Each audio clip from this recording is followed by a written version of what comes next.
నమస్తే, welcome to our channel. నేను మిషాల్ని. రాష్ట్ర వ్యాప్తంగా పోసాని మీద పలు రకాల కేసులు అయితే నమోదయ్యాయి.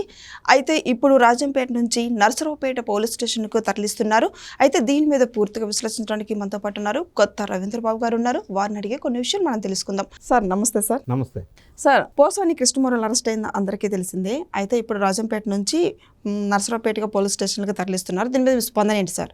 ఆంధ్రప్రదేశ్ రాష్ట్ర రాజకీయాల్లో ఏం జరుగుతుంది అని ఎవరన్నా అడిగితే అక్రమాలు, అరెస్టులు, జైలు, బెయిలు, రిమాండ్ ఒక్క మాటలో చెప్పవలసి వస్తే ఈ పరంపర అది బోరుగడ్డ అనిల్ కావచ్చు, నందిగామ సురేష్ కావచ్చు, వల్లభనేని వంశీ కావచ్చు, పోసాని కృష్ణమురళి కావచ్చు, నెక్స్ట్ ఎవరనేది క్యూలో టోకెన్ నంబర్స్ ఉన్నాయి.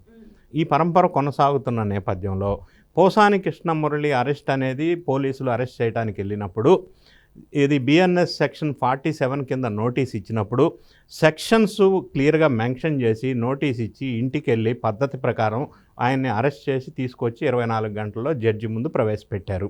ఈ మాట ఎందుకు చెప్తున్నా అంటే గతంలో వైఎస్ఆర్ కాంగ్రెస్ పార్టీ ఆంధ్రప్రదేశ్ ప్రభుత్వంలో ఉన్నప్పుడు ఈ సాంప్రదాయాలు, ఈ ప్రొసీజర్స్ ఏమీ ఫాలో అవ్వకుండా అక్రమ అరెస్టులు చేసి కస్టోడియల్ టార్చర్ చేసి నోటీసులు ఇవ్వకుండా సెక్షన్లు చెప్పకుండా అది రఘురామకృష్ణరాజు కావచ్చు, అచ్చెన్నాయుడు గారు కావచ్చు, నారా చంద్రబాబు నాయుడు గారు కావచ్చు, అలా ఎన్డీఏ గవర్నమెంట్ చేయటం లేదు అనేది ఫస్ట్ క్లియర్ కట్ పాయింట్.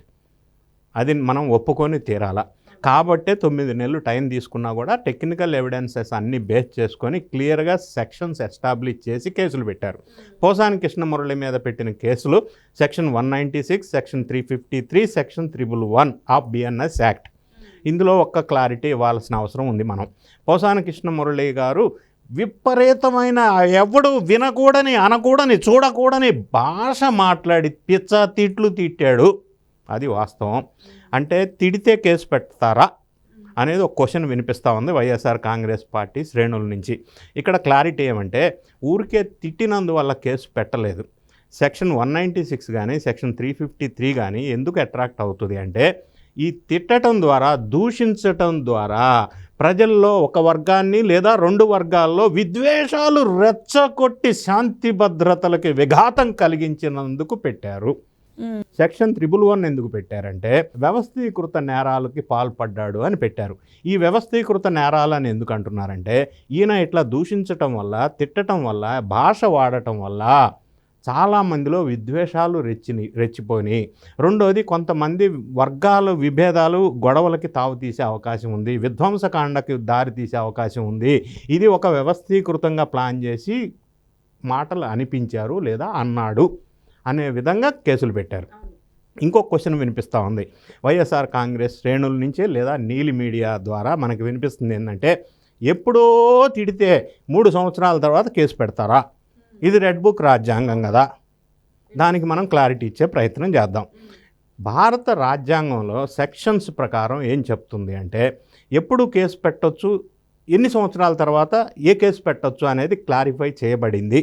దానికి అనుగుణంగానే in line with the Indian constitution వీళ్ళు కేసులు పెట్టారు.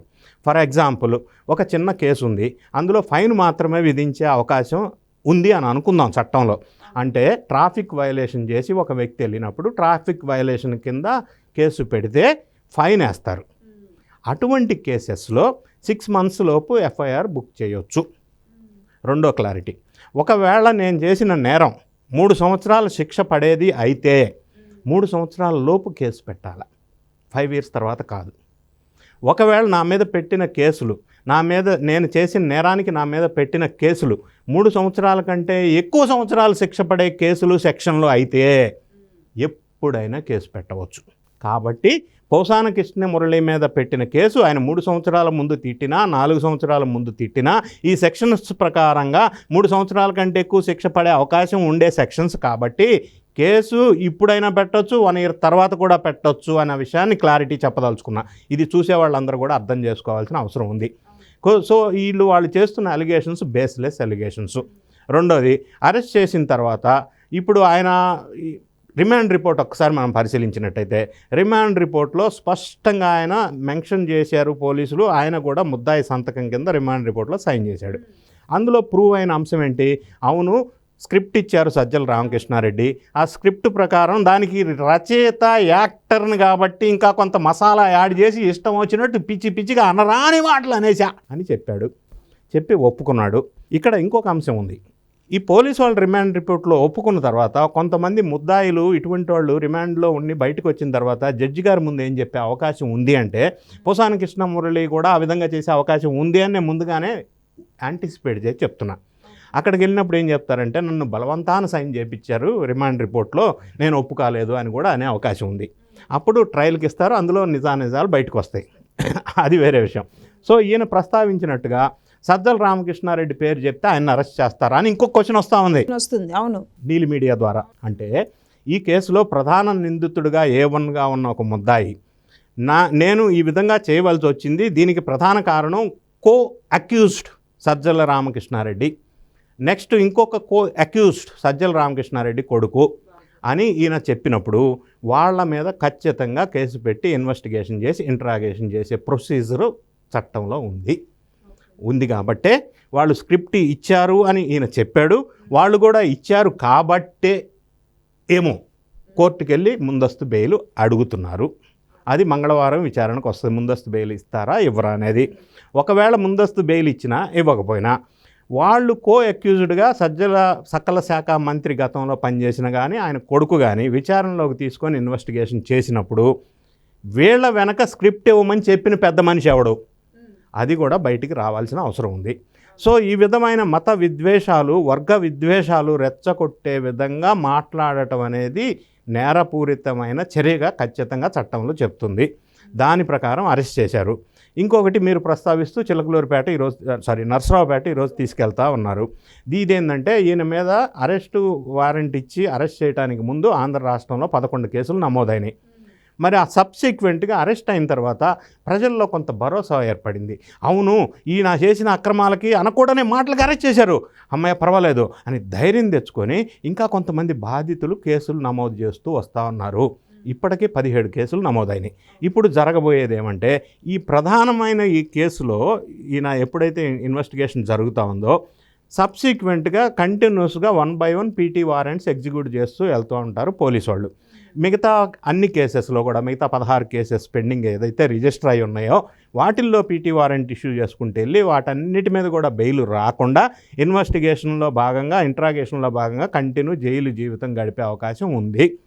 ఇంకొక అంశం మనం క్లారిటీ ఇద్దాం. ఈ హాస్పిటల్ నాటకం ఒకసారి మనం నిన్న జరిగిన సంఘటన ప్రస్తావిద్దాం. ఈ రిమాండ్ ఖైదీలో ఉన్నప్పుడు జనరల్గా ఇటువంటి నేరస్తులు ఏం చేస్తారంటే హాస్పిటల్ బాట పడతారు. ఎందుకంటే ఈ జైల్లో ఉండటం కంటే హాస్పిటల్లో ఉండటం కంపారిటివ్గా కొంత కంఫర్ట్ ఉంటుంది. ఏసీ ఉంటుంది, డాక్టర్ ఉంటాడు, అన్నీ చూసుకుంటుంటారు, ఫుడ్ గిడ్డు బెడ్ అంతా బాగుంటుంది. ఒక అడ్వాంటేజ్. 2 అడ్వాంటేజ్, ఈ సజెషను, ఈ సలహా ఎవరు ఇస్తారు, ఎందుకు ఇచ్చారు ఒకటి ఆలోచిద్దాం.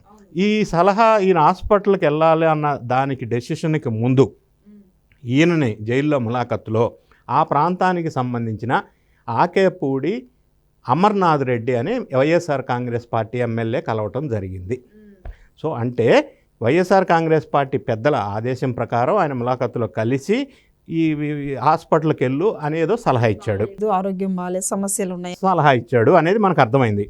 ఈ సలహా ఇవ్వటం వెనక ఇంకొక కారణం ఏమై ఉండొచ్చు అని విశ్లేషణ చేస్తే అక్కడ ఉండటం వల్ల ఈయన ఇక్కడి నుంచి కొంత సమాచారం బయటికి వెళ్తుంది వైఎస్ఆర్ కాంగ్రెస్ పార్టీ లేక వాళ్ళ పార్టీకి సంబంధించిన పెద్ద మనుషులకి. అక్కడి నుంచి కొంతమంది పెద్ద మనుషులు హాస్పిటల్లో కంఫర్ట్గా కొంత గైడెన్స్, సపోర్ట్, ఏం చేయాలా, ఎట్లా చేయాలా అన్ని ఇన్పుట్స్ ఇస్తూ ఉంటారు. హాస్పిటల్ అయితే కన్వీనియంట్ జైలు కంటే.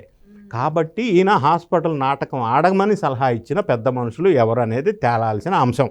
అంతకంటే ముందే ఆ పార్టీకి సంబంధించిన ఎమ్మెల్యే కలిసిన మాట వాస్తవం.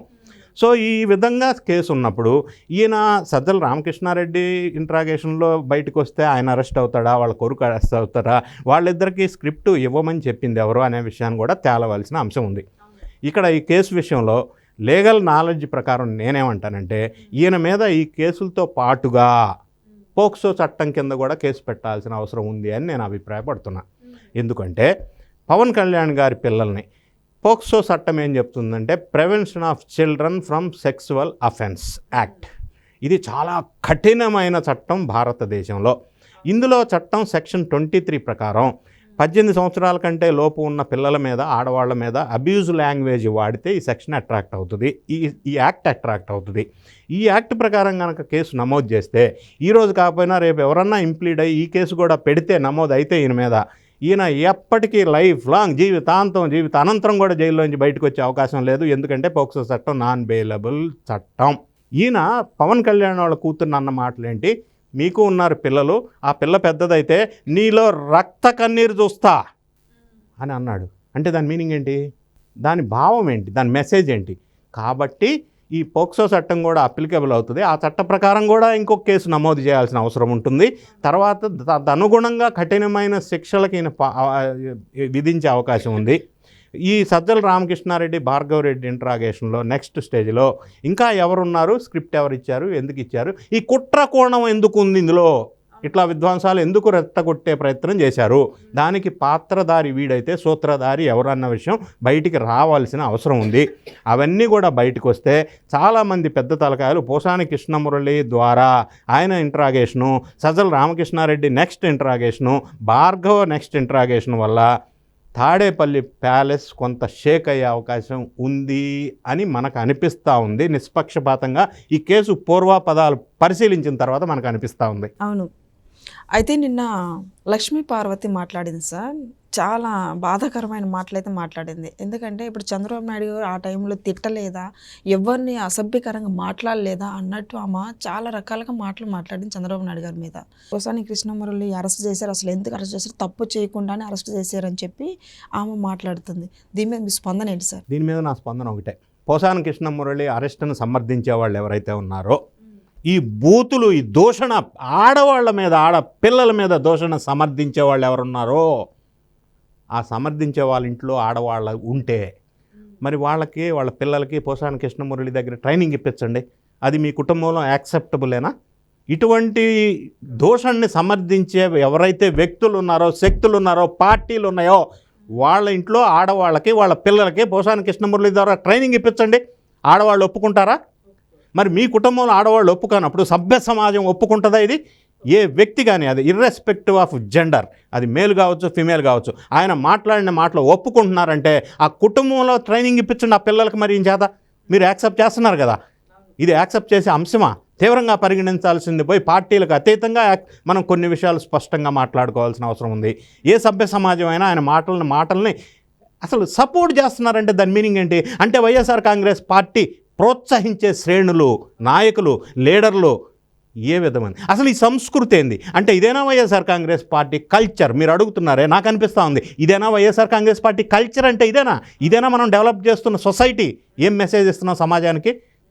పార్టీలకు అతీతంగా, కుల మత వర్గాలకు అతీతంగా ఖండించవలసి వచ్చినప్పుడు, తప్పు అన్నప్పుడు తప్పుగా యాక్సెప్ట్ చేసి ఖండించాల్సిన బాధ్యత ప్రతి ఒక్కరి మీద ఉంది.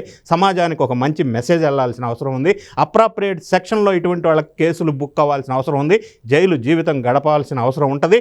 మిగతా వారికి కూడా ఒక గుణపాఠంగా ఉండాల్సిన అవసరం ఎంతైనా ఉందని చెప్పి నేను అభిప్రాయపడతా ఉన్నా. Thank you sir. Thank you.